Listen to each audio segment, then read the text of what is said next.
امريكا بالكوين روسيا الكوين دولة المازن حالم وهبقى كل قيتي وامبيجن جبو اشيكيت هكوشين ديك قتلت بيدوي دمر جوع تفرض حصار تفرض الغرامة فساد رشوة حكم اجباري راح حاضرة اما شهر سريرة لا حاضرة هرتش توكيل تركا كيري لوما ترك يريشي خبر جراندك وترك ترساج دي شوراشي فرد ترسا ترك شوراشا فرد ترسا نتن تجي شوراشا ما تركيا شاردك لا تجي شوراشا الجزائر يجي السكري اذا تحتاج للقيام بالثورة على هالقاعدة بتحتاج ولما تقوم على اساس مبدأ الوطنية الصحيحة تبني ثورة صحيحة واليوم نحن كمان في حالة الثورة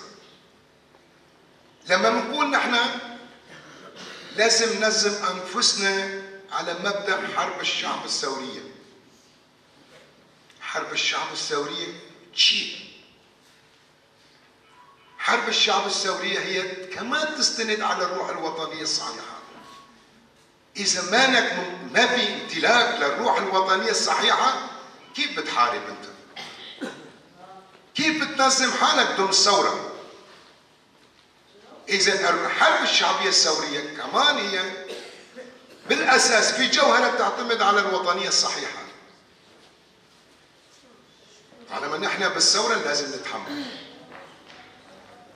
والحرب الشعب الثوري مو بس تنظيم، بدها نشاط، بدها حركة، بدك تكون يعني بشكل دائم ضمن الفعاليات.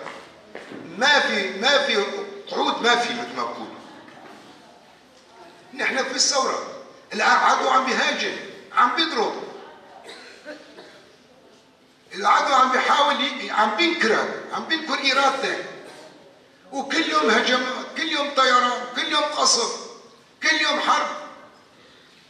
نتيجة شو؟ نتيجة انه صار عندك تنظيم. وهم شهر